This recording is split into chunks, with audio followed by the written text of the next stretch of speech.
He thought he was untouchable. Dylan Moore, the CEO of Moore Capital, sat in his 45th floor office, popping a bottle of vintage Dom Perignon with a woman who wasn't his wife. He believed his pregnant wife, Audrey, was at home, knitting booties and waiting for his call. He was wrong. At 2:15 p.m., a courier didn't just deliver an envelope. He delivered a bomb that would shatter Dylan's empire. This isn't just a story about cheating. It's a masterclass in revenge. Watch how a betrayed woman turned her pain into the most brutal business transaction of the century. The air inside the corner office of Moore Capital always smelled of expensive leather and chilled ambition. Dylan Moore liked it that way. At 38, Dylan was the kind of man who wore three-piece suits on casual Fridays and checked his stock portfolio before he checked his pulse. He stood by the floor-to-ceiling window overlooking the grey sprawl of Manhattan, a crystal flute of champagne in one hand. Behind him, draped casually over his mahogany desk, was Isabella. She was 24, an Instagram model with a hazy portfolio, but a very clear agenda. She laughed, a sound like tinkling glass, and kicked her heels off onto the Persian rug. "You're terrible, Dylan," she purred, tracing the rim of her glass. "What if she calls?" Dylan took a sip, turning to face her. His smile was easy, practiced. "Audrey, she won't call. She's at her prenatal yoga class in Tribeca. Besides, she thinks I'm in a merger meeting with the Japanese partners. The woman trusts me blindly. It's almost boring." "Boring is good for us," Isabella said, sliding off the desk and walking toward him. She adjusted the lapel of his Tom Ford jacket. "So, the Hamptons this weekend. You promised." "I have to tell her it's a golf retreat," Dylan mused, checking his Rolex, a Submariner, a gift from Audrey for their 5th anniversary. "But yes, the Hamptons. Just us." The intercom on his desk buzzed, a harsh, jarring sound that cut through the intimacy. Dylan sighed, pressing the button. "Mrs. Higgins, I told you. Do not disturb. I'm in a high-level strategy session." "I apologize, Mr. Moore," the voice of his 60-year-old executive assistant crackled through. Mrs. Higgins had been with the company longer than Dylan had. She was efficient, maternal, and usually terrified of him. Today, her voice sounded different, strained. "There is a courier here. He insists on a personal handoff. He says it's legal correspondence regarding the acquisition." Dylan's eyes lit up. He looked at Isabella and winked. The impossible acquisition. Finally. "Send him in," Dylan commanded. He turned to Isabella. "Go into the private bathroom, just for 2 minutes. This is the deed to the new commercial complex in Dumbo. I need to sign it personally." Isabella rolled her eyes, but grabbed her purse and slipped into the adjoining executive suite bathroom. Dylan straightened his tie, cleared his throat, and assumed the posture of a titan of industry. The door opened. It wasn't the usual FedEx guy. This man was dressed in a dark grey suit, looking more like an undertaker than a messenger. He carried a thick manila envelope with a red seal. "Dylan Moore?" the man asked. "That's me. Just put it on the desk." "I need to verify your identity, sir," Dylan scoffed. "I'm the guy on the magazine cover framed on the wall behind you. Give me the damn pen." The process server didn't smile. He handed over the envelope. "You have been served." Dylan frowned, the champagne glass suddenly heavy in his hand. "Served? What is this? A lawsuit from a competitor?" He ripped the envelope open, expecting a cease and desist from a rival firm. He pulled out a stack of documents. The paper was heavy, high-quality bond. At the top of the first page, in bold, Times New Roman font, were the words, "Petition for dissolution of marriage. Petitioner, Audrey J. Moore. Respondent, Dylan A. Moore." Dylan froze, The room seemed to tilt. He read the first paragraph, his eyes darting frantically. Irreconcilable differences. Adultery. Demand for full forensic accounting of all offshore assets. "This is a joke," Dylan muttered, a nervous laugh escaping his lips. She's at yoga." "I don't think so, Mr. Moore," the process server said, turning to leave. "Have a nice day." As the door clicked shut, the bathroom door creaked open. Isabella peeked out. "Is the coast clear? Did you get the building?" Dylan didn't answer. He was staring at the third page of the document. Attached to the legal filing was a photograph. It was a grainy but undeniable picture of him and Isabella kissing outside a hotel in Soho 3 days ago. Below it was a time stamp, and below that was a photocopy of a positive pregnancy test. Not Audrey's. It was a test Isabella had taken and thrown in the trash at his apartment 2 weeks ago. He hadn't known she was pregnant. But apparently, Audrey did. Dylan's legs gave out. He sank into his leather chair, the papers crinkling under his fist. The intercom buzzed again. "Mr. Moore?" Mrs. Higgins's voice returned, this time with a hint of steel. "Your wife is on line 1. She says she hopes you enjoyed the champagne." 6 hours earlier, at 8 a.m., the Moore household in Upper East Side was quiet. It was a sprawling penthouse on Park Avenue, decorated in shades of cream and beige, tasteful, expensive, and cold. Audrey Moore sat at the marble kitchen island, sipping herbal tea. She was 34, with the kind of soft, unassuming beauty that men like Dylan often took for granted. She was 7 months pregnant, her hands resting protectively over the swell of her belly. To the outside world, Audrey was the lucky one.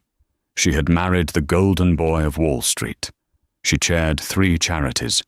She wore Chanel to grocery shop. But for the last 6 months, Audrey had been living in a silent horror movie. She watched Dylan rush around the kitchen, grabbing his espresso. He was on his phone, barking orders at an associate. He stopped briefly to kiss the top of her head. "Gotta run, babe. Big merger today. Probably going to be late," he said, not looking her in the eye. He never looked her in the eye anymore. "The Japanese merger?" Audrey asked softly. "Yeah, intense negotiations. Don't wait up." "Okay. Good luck, Dylan." She watched him leave. The heavy oak door slammed shut, and the silence rushed back in.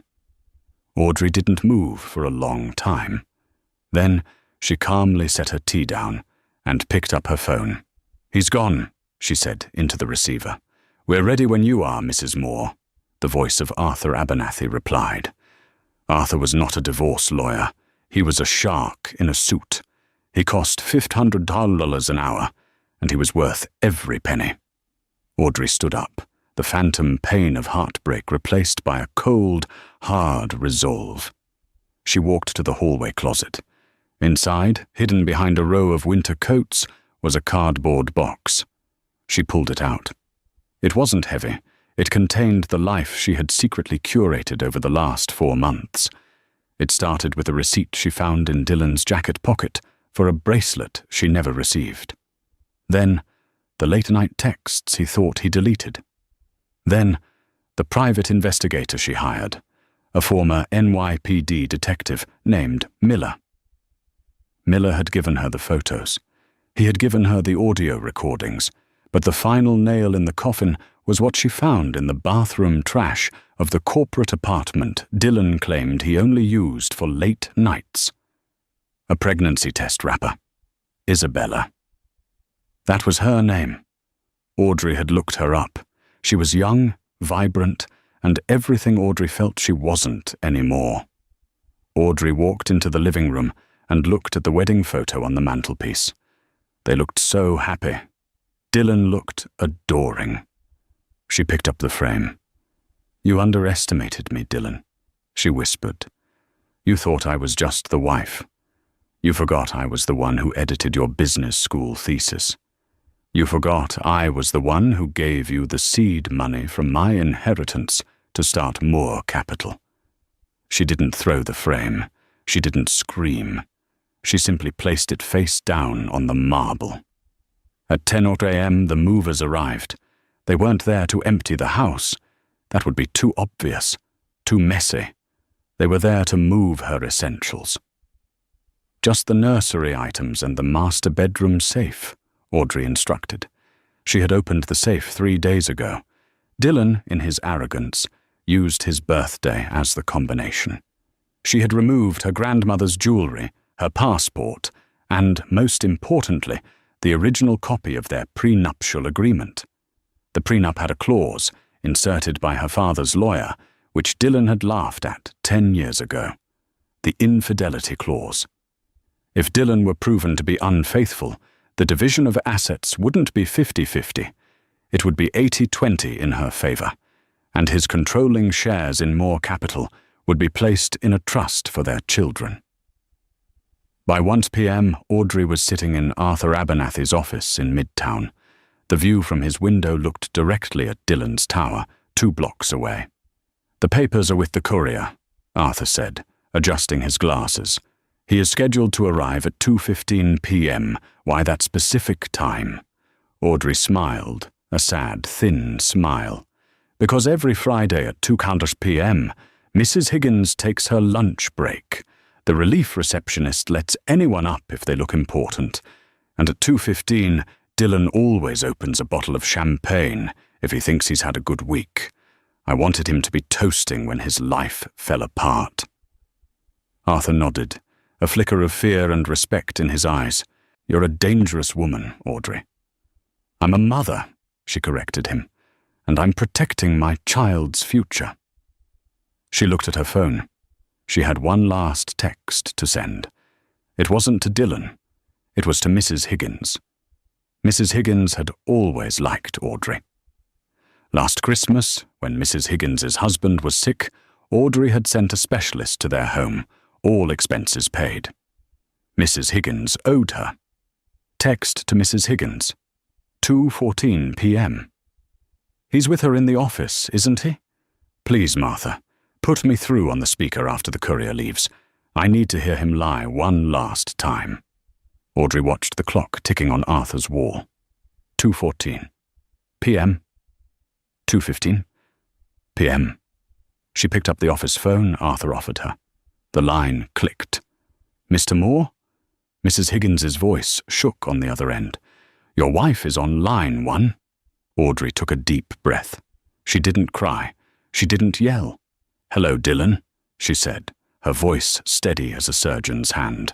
"I hope you enjoyed the champagne, and tell Isabella she really should take prenatal vitamins. It's important for the baby." She hung up before he could say a word. "Now," Audrey said to Arthur, standing up and smoothing her maternity dress. "Let's go get some lunch. I'm starving." The silence that followed the click of the disconnect was heavier than the heavy oak door to the office. It was a physical weight, pressing against Dylan's chest, constricting his lungs. For a man used to controlling the temperature, the lighting, and the mood of every room he entered, Dylan Moore suddenly felt like a stranger in his own sanctuary. He stared at the receiver in his hand. The black plastic was slick with sweat he hadn't realized was there. Audrey knows. The thought didn't just loop, it ricocheted inside his skull. Audrey knows about Isabella. Audrey knows about the pregnancy. Audrey knows everything. "Dylan?" Isabella's voice was small, trembling. She was standing near the bathroom door, clutching her purse with white-knuckled desperation. The bravado of the Instagram model had dissolved, leaving behind a terrified 24-year-old girl who had just heard her name, spoken by a woman she had never met, in a tone that sounded like a death sentence. Dylan slammed the phone down into its cradle. The noise made Isabella jump. "You!" Dylan hissed, turning on her. The vein in his forehead, usually invisible, was throbbing. "You told me you threw that test away. You told me it was negative." Isabella took a step back, hitting the wall. I did throw it away. In the bin at the apartment. And you didn't think to wrap it up? You didn't think to take it with you?" Dylan advanced on her, the papers in his hand, crunching. Audrey found it. She found the wrapper. She found the test. "I didn't think she went there," Isabella cried, tears welling up, ruining her mascara. "You said that apartment was strictly for business. You said she never went to the city." "She doesn't," Dylan roared, throwing the legal papers onto the desk. They fanned out, sliding across the mahogany, a spread of his destruction. "Or I thought she didn't. God, she played me. She played me for months." He turned away from Isabella, raking his hands through his hair. He needed to think. He needed to be the CEO, crisis management, assess the damage, mitigate the fallout. He grabbed the papers again. His eyes scanned the legal jargon, skipping over the emotional words, betrayal, adultery, and hunting for the financial ones. That was the language he spoke. Petition for temporary restraining order on assets. Motion for discovery regarding Cayman Holdings, Shell Corporation, Blue Sky Ventures, and the Moore Family Trust. Dylan felt the blood drain from his face. Blue Sky Ventures. That wasn't just a slush fund. That was where he had been siphoning off the profits from the last 3 quarters to hide them from the IRS. And, ironically, to buy the Hamptons property he had promised Isabella. It was illegal. Highly illegal. If the IRS saw this, he wouldn't just be divorced. He would be in federal prison. "Dylan, what do we do?" Isabella whimpered, reaching out to touch his arm. He recoiled as if she were radioactive. "We? There is no we. Not anymore. You need to leave." "What?" "But you said—" "I said get out!" Dylan shouted, his voice cracking. "My wife just filed for divorce and is threatening to expose a federal crime because of you. Get out of my office. Get out of the building. And for God's sake, don't post anything on social media." Isabella stared at him, her mouth agape. The charm, the romance, the promises of a life of luxury. It all evaporated in the harsh, fluorescent light of his panic. She didn't argue. She grabbed her coat and ran out the door. Dylan didn't watch her go. He was already punching a number into his cell phone. Not his lawyer. He needed his banker. Come on, pick up, George," he muttered, pacing the length of the window. The view of Manhattan now looked like a prison yard. "Mr. Moore?" George's voice was smooth, professional. "I was just about to call you. George, listen to me. I need to move the funds from the Blue Sky account. Now, wire them to the suspense account in Zurich. Immediately." There was a long, uncomfortable pause on the line, the kind of silence that usually preceded a margin call. "I'm afraid I can't do that, Dylan," George said, his tone dropping a few degrees. "What do you mean you can't? It's my money." "We received a court order 20 minutes ago," George explained, his voice devoid of sympathy. "A forensic freeze has been placed on all accounts associated with your Social Security number, as well as the corporate accounts where you are the sole signatory. Even the credit cards, Dylan. It's a blanket freeze pending a forensic audit." Dylan felt his knees give way. He sank onto the expensive Persian rug, the phone slipping from his ear. 20 minutes. Audrey had timed it perfectly. She had the order ready to go the second the papers were served. The office door opened. Dylan looked up, expecting security. It was Mrs. Higgins. She stood in the doorway, holding a small cardboard box. She wasn't trembling anymore. She stood tall, her grey hair perfectly coiffed, her sensible shoes planted firmly on the carpet. She looked down at Dylan, the master of the universe, sitting on the floor. "Mrs. Higgins," Dylan breathed, scrambling to his feet, trying to regain some dignity. "Get security. Get my car. I need to go to the house." "I can't do that, Mr. Moore," she said calmly. Why not? Did Audrey get to you too? Did she pay you off? Dylan sneered, his aggression returning as a defense mechanism. Mrs. Higgins walked over to his desk. She placed her ID badge and her office keys next to the bottle of warm Dom Perignon. She didn't pay me off, Dylan, Mrs. Higgins said, using his first name for the first time in 20 years. She just treated me like a human being. When my husband was dying last year, you complained that I was taking too many personal calls. Audrey sent a private oncologist. She adjusted her glasses. I've forwarded your schedule to HR. I've also forwarded the email archive you asked me to delete last week, the ones regarding the insider trading on the TechCom merger, to Mrs. Moore's lawyer. I believe that falls under the Whistleblower Protection Act. Dylan's mouth opened, but no sound came out. The betrayal was absolute. The walls were not just closing in, they were crushing him. Goodbye, Mr. Moore, Mrs. Higgins said. She turned and walked out, closing the door softly behind her. Dylan was alone. He looked at the window. He looked at the champagne. He looked at the legal papers. He grabbed the bottle of Dom Perignon and hurled it at the wall. It shattered, spraying expensive vintage foam over his framed degrees and awards. The smell of alcohol filled the room, mixing with the scent of his own fear. He ran to the door, intending to chase Mrs. Higgins, to beg, to threaten. He grabbed the handle. It didn't turn. He rattled it. Locked. He looked down. The electronic lock on the executive suite had been engaged from the outside. He pounded on the heavy wood. Open this door. Mrs. Higgins! Anyone! Silence.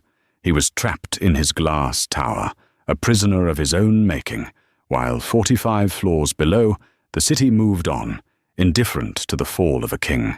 The suite at the St. Regis Hotel was silent, save for the rhythmic ticking of a grandfather clock in the corner. It was a stark contrast to the chaotic energy Dylan was likely experiencing. Here the air was cool, scented with fresh white lilies, Audrey's favorite. Audrey Moore sat in a wingback chair, her feet propped up on an ottoman. She had changed out of her public clothes into a soft cashmere robe that accommodated her 7-month belly. Her hand rested on the mound, feeling the slow, deliberate movements of her unborn daughter. He's tried calling the house line 40 times, a deep, gravelly voice said from the dining table. Frank Miller, the private investigator, sat surrounded by laptops and stacks of files. He was a man who looked like he had seen everything and was impressed by nothing. He chewed on a toothpick, scrolling through a tablet. And he's tried your cell 20 times. He's currently trying to call the doorman at your building, but we switched out the staff an hour ago. Let him ring, Audrey said, her eyes closed. He's panic dialing. He's not thinking. He's reacting. She opened her eyes and looked at the whiteboard Miller had set up. It was a timeline of Dylan's life for the past year. Photos of Isabella, receipts from dinners, flight manifests. But the most damning part was the financial flowchart in red marker. It wasn't just the affair. The affair was the trigger, the emotional catalyst. But the crime was the finance. Are you sure the freeze held? Audrey asked. Arthur just texted, Miller confirmed. The judge signed the order at 2:10 p.m. The banks froze everything at 2:17 p.m. Dylan tried to move $4 million to Zurich at 2:22 p.m. Transaction declined. The bank flagged it as suspicious activity immediately. Audrey nodded slowly. It should have felt good. It should have felt like victory. But it just felt exhausting. She remembered the day the illusion shattered. It wasn't dramatic. It was a Tuesday, 4 months ago. She was doing laundry because the housekeeper was sick. She picked up Dylan's suit jacket, the grey Hugo Boss one. She smelled it. It wasn't perfume. Dylan was too smart for that. It was the faint, lingering scent of menthol cigarettes. Dylan hated smoking. He claimed to be allergic, but Isabella, as Audrey later learned, smoked Virginia Slims when she drank. That scent was the thread. Audrey pulled it, and the whole tapestry unraveled. "You know," Audrey said softly, looking out the window at the skyline where Dylan's office tower stood like a needle. "He told me that I didn't understand business. He said I was too soft for the corporate world. That's why he took over managing my inheritance." Miller chuckled, a dry, rasping sound. "The irony is rich, Mrs. Moore. You just executed the most hostile takeover I've seen in 30 years of police work and private security. You didn't just divorce him, you deplatformed him." "I had to," Audrey said, her voice hardening. "If I just divorced him, he would have fought me for custody. He would have used his money to bury me in legal fees for years.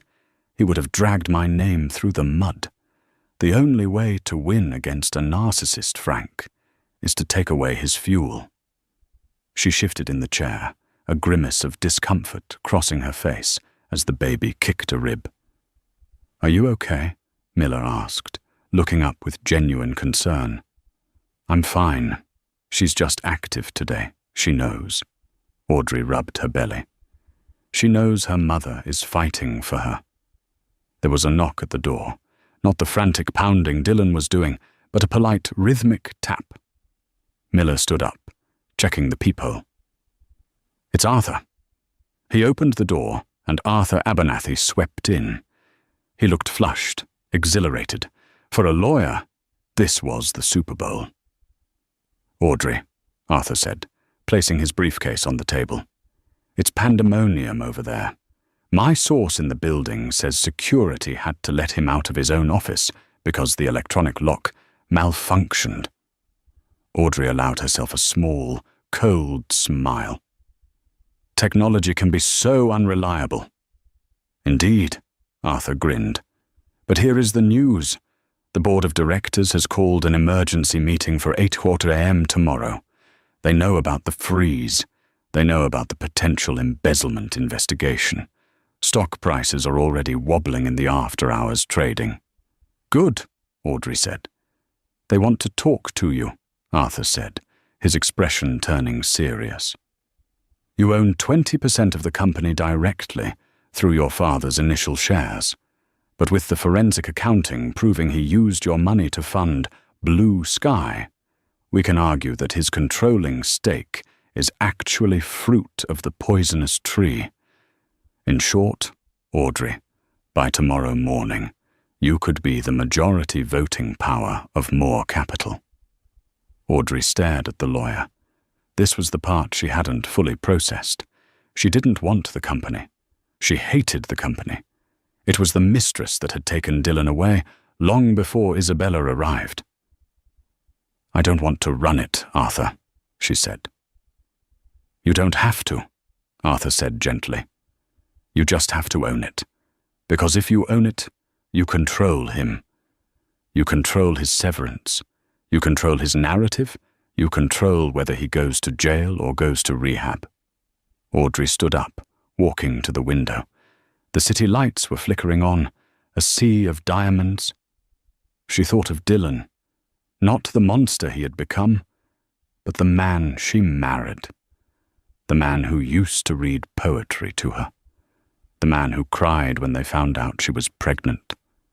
Somewhere, buried under layers of greed and ego, that man might still exist. But she couldn't afford to look for him. Not now. "Set up the meeting," Audrey said, turning back to the room. Her silhouette against the window was sharp and unyielding. "But not at the office. Tell the board to come here, to the hotel. If they want to save their company, they come to me." "And Dylan?" Arthur asked. "He will try to be there." "Let him come," Audrey said. "I want him to look me in the eye when I take his chair." She walked over to the table and picked up a file marked Isabella. "And what about the girl?" Miller asked. "She's been blowing up Dylan's phone, but he's blocked her." She's panicked. She's young, Audrey. She's stupid. But she's just a kid. Audrey looked at the photo of Isabella. 24. Beautiful. Foolish. Pregnant? Maybe not. The test was real, but was she keeping it? Was it even Dylan's? She's a casualty, Audrey said, her voice dropping to a whisper. But she knew he was married. She knew I was pregnant. She posted photos from my vacation home. She slept in my sheets. Audrey dropped the file back onto the table. Send her a message, Frank. Anonymous. Tell her that if she testifies about the fake business trips, about the gifts bought with company funds, tell her we will ensure she isn't named in the embezzlement lawsuit. Offer her a lifeboat. Miller nodded, impressed. Divide and conquer. No, Audrey said, placing her hand over her heart. It's not about conquering. It's about cleaning house. I want everything that Dylan Moore built on lies to be torn down so I can build something honest for my daughter. She looked at the clock. 6:00 p.m. Order dinner, Audrey commanded, her voice returning to a tone of calm authority. I need to eat. And then I need to sleep. Tomorrow I become the CEO of my husband's nightmare. As the two men went to work, Audrey walked back to the window. She pressed her hand against the cold glass. Sleep well, Dylan, she whispered to the city. It's the last night of rest you're going to get for a very long time. The sun had set over Manhattan, replaced by a cold, persistent drizzle that blurred the city lights into streaks of neon and grey. For Dylan Moore, the weather felt like a personal insult. He stood on the sidewalk outside the Moore Capitol building, shivering in his bespoke suit. He had finally been released from his office, not by a locksmith, but by the night shift security guard, a young man named Kevin, who looked at Dylan with a mixture of pity and confusion. Mrs. Higgins said you might have lost your key fob, Mr. Moore, Kevin had said, holding the door open. She said you were having a rough day. Dylan hadn't answered. He had stormed past the reception desk, expecting his driver, Thomas, to be waiting at the curb with the heated S-Class Mercedes. The curb was empty. Dylan pulled out his phone. 14% battery. He dialed Thomas. The number you have dialed is no longer in service. The automated voice droned. Dylan cursed, the sound harsh in the wet air. Audrey hadn't just fired the staff. She had scorched the earth. She had cut the lines of communication. He opened his Uber app. His fingers trembled as he typed in the destination. The penthouse, Park Avenue. He hit request. Payment declined. He tried his Amex Platinum. Declined. He tried his Visa Infinite. Declined. A wave of nausea rolled over him. He was Dylan Moore. He had moved $40 million before breakfast. And now he couldn't hail a ride across town. He looked around. People were rushing past him, heads down against the rain, ignoring the man in the soaking wet Tom Ford suit. He was invisible. He found a $20 bill crumpled in his jacket pocket, forgotten change from a coffee run weeks ago. He flagged a yellow taxi, practically throwing himself into the back seat. Park and 72nd, he barked, and step on it. The ride was a blur of frustration. Dylan sat in the back, the vinyl seat sticky and smelling of stale pine air freshener. He formulated his plan. He would go home. He would break a window if he had to. He would get into his safe, the one in the study, not the bedroom. He had emergency cash there, passports. He would regroup. He would call his fixer in D.C. The taxi pulled up to the limestone awning of his building. The doorman, Jerry, was standing guard. Jerry had worked there for 12 years. Dylan tipped him $500 every Christmas. Dylan threw the 20 at the driver and marched toward the glass doors. "Good evening, Mr. Moore," Jerry said, stepping in front of the door. He didn't open it. "Evening, Jerry. Open the door. I'm freezing." "I can't do that, sir," Jerry said. His face was impassive, but his eyes darted away. "Excuse me?" Dylan laughed, a sharp, incredulous sound. "I own the penthouse, Jerry. Open the damn door. Mrs. Moore changed the locks 3 hours ago, sir, and she provided the board with a restraining order. It states you are not to come within 500 feet of the residence or her person." Jerry reached into his podium and pulled out a piece of paper. "She left a bag for you." He handed Dylan a gym bag. It was an old Nike duffel bag Dylan used for squash. It was light. Dylan grabbed it, unzipping it violently on the sidewalk. Inside were 3 changes of clothes, his toiletries, and a sleeping bag. A sleeping bag. "Is this a joke?" Dylan screamed, the facade finally cracking. "I live here. My wife is up there." "Mrs. Moore is not on the premises, sir," Jerry said, his voice hardening. "And the police have been notified that you might attempt to breach the order. They are 2 minutes away." Dylan looked at Jerry. He saw the resolve in the man's eyes. He realized then that Jerry had never liked him. Jerry had liked Audrey. Everyone liked Audrey. Sirens wailed in the distance. Dylan grabbed the duffel bag and ran. He ran down Park Avenue, the rain plastering his hair to his skull, his Italian leather shoes splashing in puddles of oil and grime. He had nowhere to go. No friends. His friends were business associates who would smell the blood in the water. No family. His parents were dead, and he had alienated his brother years ago over a loan dispute. He had one person, Isabella. He hailed another cab, using the last of the cash he found in the gym bag side pocket. He arrived at her building in the East Village at 9 p.m. It was a trendy, converted warehouse he paid the rent for. $6,500 a month. He buzzed the intercom. No answer. He buzzed again. Long, angry presses. "Who is it?" Her voice was tinny, frightened. "It's me. Let me in." There was a long pause. The buzzer finally buzzed. Dylan took the stairs 2 at a time. He needed a drink. He needed a shower. He needed to tell Isabella that it was going to be okay, that he would fix it, that they would sue Audrey for everything she had. He burst into the apartment.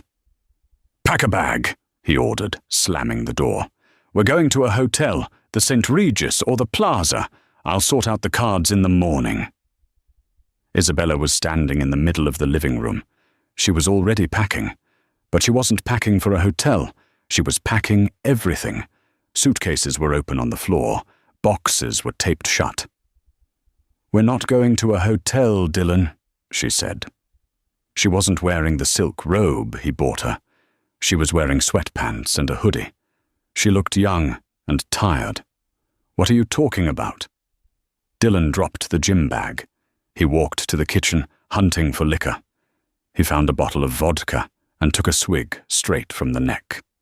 "I'm going back to Ohio," Isabella said. "My dad is driving up to get me. He'll be here in an hour." Dylan froze, the vodka burning his throat. "Ohio? You're leaving me? Now?" "I spoke to a man," Isabella said, her voice trembling. "A Mr. Miller.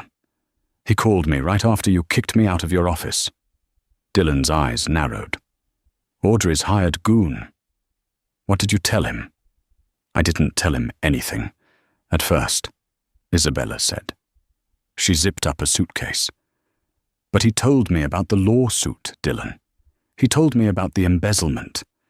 He said that if I stayed with you, I'd be named as an accomplice. He said the government could seize my bank accounts. They could seize my car." She looked up at him, tears streaming down her face. "I'm 24.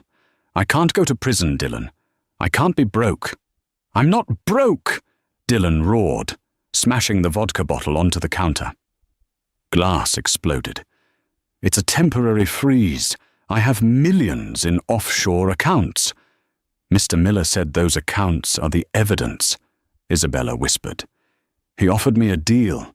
If I sign an affidavit stating that the trips we took were personal, not business, if I give them the jewelry you bought with the corporate card, they leave me out of it." Dylan stared at her. The room seemed to spin. "You sold me out.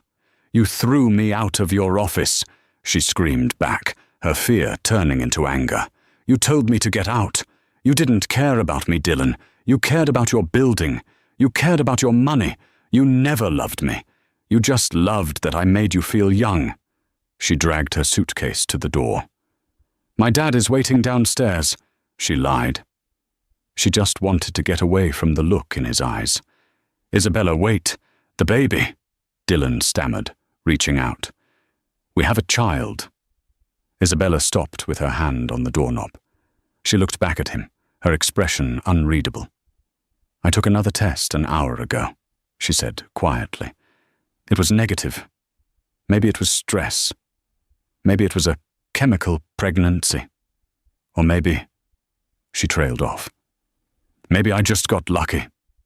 The door slammed. Dylan was alone in the apartment he paid for, surrounded by the ghosts of a fun, frivolous life that had cost him everything. He sat on the floor amidst the packing peanuts and broken glass. He pulled the gym bag toward him and unzipped it. On top of the clothes, Audrey had packed something else. It was a small, framed photo. Not of them, but of him, standing in front of his first tiny office in Brooklyn, 15 years ago. He was wearing a cheap suit, grinning, his arm around Audrey. They had nothing then, and they were happy. Dylan curled up on the floor, clutching the photo, and for the first time since he was a child, he wept. He wept not for the money, but for the terrifying realization that he was the villain in his own story. The St. Regis Hotel suite had been transformed. What was once a luxurious living space was now a command center. The dining table had been extended, covered in black velvet, turning it into a makeshift boardroom table. It was 7:45 a.m. Audrey Moore stood in front of the full-length mirror in the bedroom. She wasn't wearing the soft robes of yesterday. She was armored. She wore a navy blue maternity dress that commanded authority. Tailored, sharp, expensive. A single strand of pearls, her grandmother's, hung around her neck. Her hair was pulled back in a severe, elegant chignon. "You look like a Queen Regent," Arthur Abernathy said from the doorway. He was holding a tablet, checking the stock pre-market.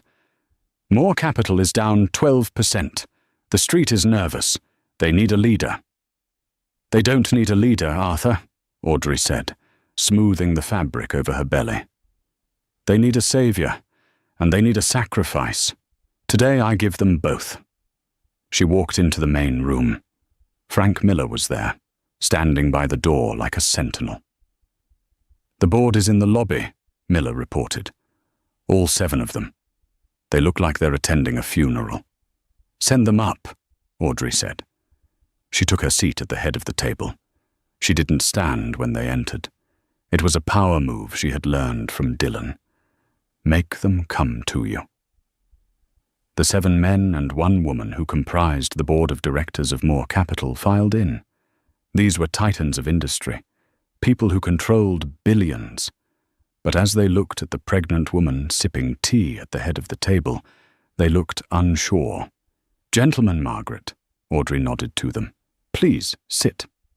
"Mrs. Moore," began Elias Thorne, the chairman of the board. He was a man of 70, with a voice like gravel. "This is highly irregular. Meeting in a hotel room, while the company stock is in freefall? The company stock is in freefall because of the man sitting in the CEO's chair," Audrey said calmly. "I am here to stop the bleeding. Do you want to see the wound, Elias? Or do you want to keep pretending it's a scratch?" She gestured to Arthur. Arthur distributed a thick, leather-bound dossier to each board member. "This," Audrey announced, "is the forensic audit of Blue Sky Ventures. It is a shell company registered in the Seychelles. The sole beneficiary is Dylan Moore." The room went silent as pages were turned. "Page 4, Audrey directed. You will see a transfer of $12 million from the Moore Pension Fund. Page 8, a diversion of the Q3 tech dividends. Margaret, the only other woman on the board, gasped. He touched the pension fund? That's federal. That's prison time. Precisely, Audrey said. Dylan didn't just cheat on me, Margaret. He cheated all of you. He exposed this entire firm to RICO charges. Elias Thorne looked up, his face pale. Audrey. If this gets out. It won't get out, Audrey interrupted. Not if we handle it today. I have a plan to restitute the funds using my personal assets and the liquidation of Dylan's private holdings. We can frame it as an internal accounting error that was swiftly corrected by new management. But that only works if Dylan is removed. Immediately. For cause. The door to the suite flew open. It wasn't a polite knock. It was a breach. Dylan Moore stood in the doorway. He looked like a man who had survived a shipwreck. His suit was wrinkled, stained with rain and sweat. His eyes were bloodshot, dark circles bruising the skin beneath them. He hadn't shaved. He held the gym bag in one hand. "You can't do this!" Dylan shouted, his voice hoarse. He stepped into the room, but Miller stepped forward, blocking his path to the table. "Sit down, Dylan," Audrey said. She didn't raise her voice. She spoke to him like one speaks to a misbehaving child. "This is my board." Dylan pointed a shaking finger at Elias. "Elias, tell her. She's crazy. She's vindictive. She's making this up because I had an affair." Elias didn't look at Dylan. He looked at the dossier. "Is it true, Dylan? Did you authorize the transfer to Blue Sky?" "It was a bridge loan," Dylan stammered, sweat beading on his forehead. "I was going to pay it back after the Tokyo deal closed. It's standard practice." "It's embezzlement," Margaret snapped, slamming the file shut.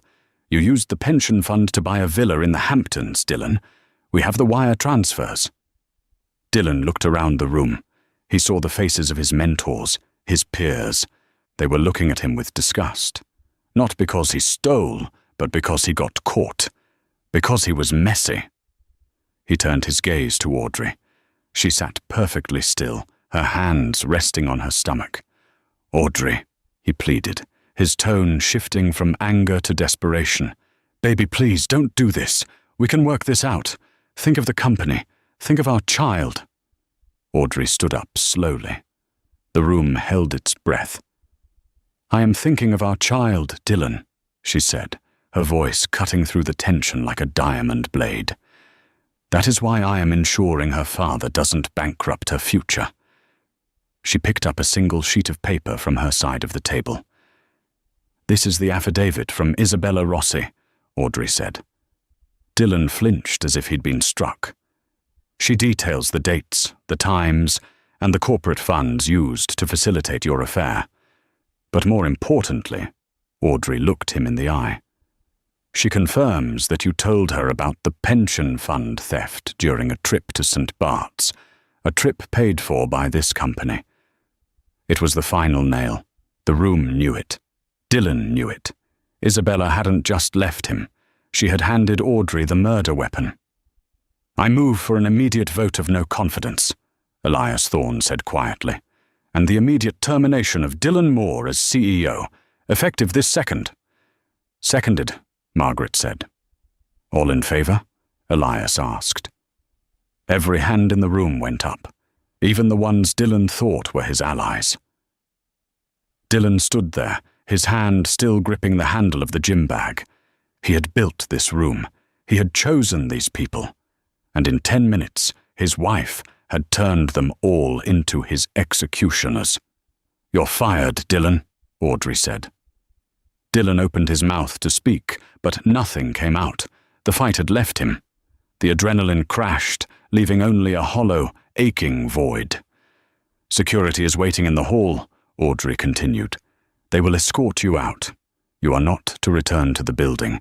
You are not to contact any employee. And Dylan?" He looked up, his eyes glassy. "I've arranged for a car to take you to the rehab facility in Connecticut," she said, her voice softening just a fraction. A ghost of the wife she used to be. "It's paid for. Go there. Get sober. Get your head straight. For your own sake." Dylan looked at her one last time. He looked at the belly that held his daughter. He wanted to apologize. He wanted to scream. But he knew, with a terrifying clarity, that he had lost the right to do either. He turned around, his shoulders slumped, and walked out of the room. Miller followed him, closing the door with a final, decisive click. The silence in the room was heavy. "Well," Elias cleared his throat, adjusting his tie. "That's done. Now, about the interim leadership." "I will step in as interim chairwoman," Audrey said, sitting back down. She picked up her tea, her hand steady. "Arthur has the paperwork. We have a press release going out in 5 minutes, stating that Dylan is stepping down for health reasons. We will stabilize the stock by noon." The board nodded, relieved, impressed, and terrified. They realized then that they hadn't just fired a CEO. They had crowned a new matriarch. Audrey looked out the window at the morning sun, hitting the steel and glass of the city. She had won. She had destroyed the man who betrayed her. She had saved her fortune. But as she felt the baby kick, a single tear rolled down her cheek, quickly wiped away before anyone could see. Victory, she realized, tasted remarkably like ashes. 6 months later, the snow fell softly on Central Park, dusting the trees in white powder. Inside the warm, wood-paneled office that used to belong to Dylan, Audrey stood by the window. In her arms, wrapped in a pink knitted blanket, was 3-month-old Victoria. The office had changed. The cold leather and chrome were gone, replaced by softer textures, family photos, and a playpen in the corner. Moore Capital was profitable again. The scandal swept under the rug as a corporate restructuring, just as Audrey had promised.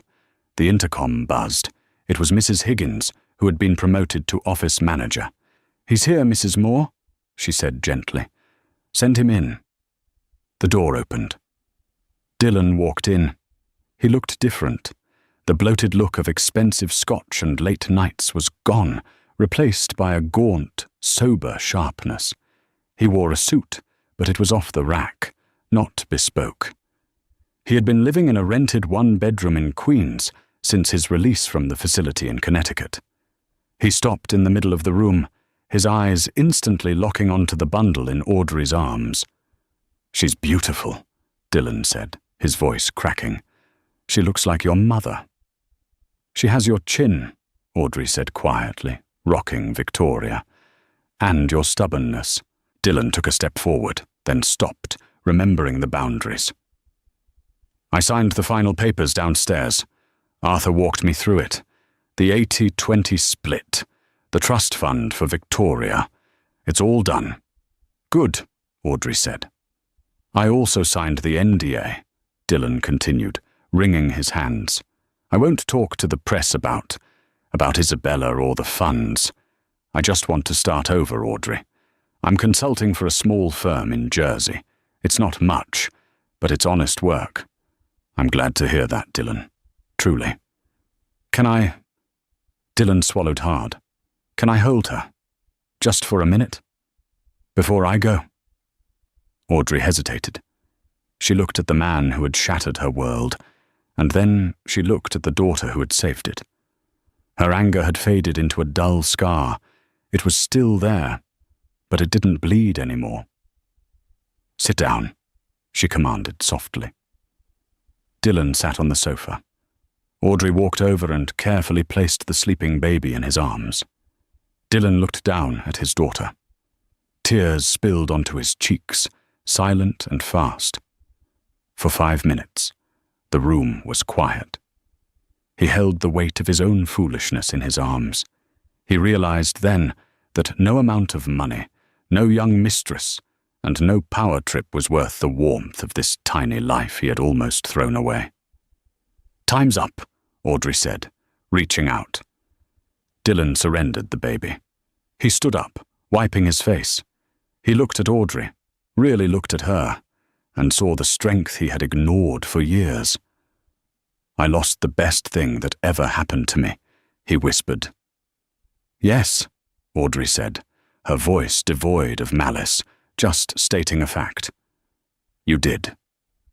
But you have a second chance to be a father, Dylan. Don't waste that too." She turned back to the window. "Goodbye, Dylan." Dylan walked to the door. He paused, looking back at the warm, golden light of the office, at his wife and child. Then he stepped out into the cold, grey hallway. The elevator doors closed, sealing him out of the empire he built and the family he broke. Audrey watched the snow fall, holding Victoria close. She was alone at the top, but for the first time in a long time, she wasn't lonely. She was free. And that is how Audrey Moore turned her heartbreak into a hostile takeover. Dylan thought he could trade his family for a fleeting thrill, but he forgot the most important rule of business and life. Never underestimate the partner who helped you build your throne. In the end, Dylan walked away with his freedom, but Audrey kept the legacy, the fortune, and the future. This story reminds us that loyalty is an expensive gift. Don't expect it from cheap people. But it also teaches us that sometimes the best revenge isn't screaming or fighting. It's succeeding without the person who held you back. What would you have done if you were Audrey? Would you have taken the company or just walked away? Let me know in the comments below. I read every single one. If you enjoyed this story of justice and redemption, please hit that like button. It really helps the channel. And don't forget to subscribe and ring the bell so you never miss the next real-life drama. Thanks for watching, and see you in the next video.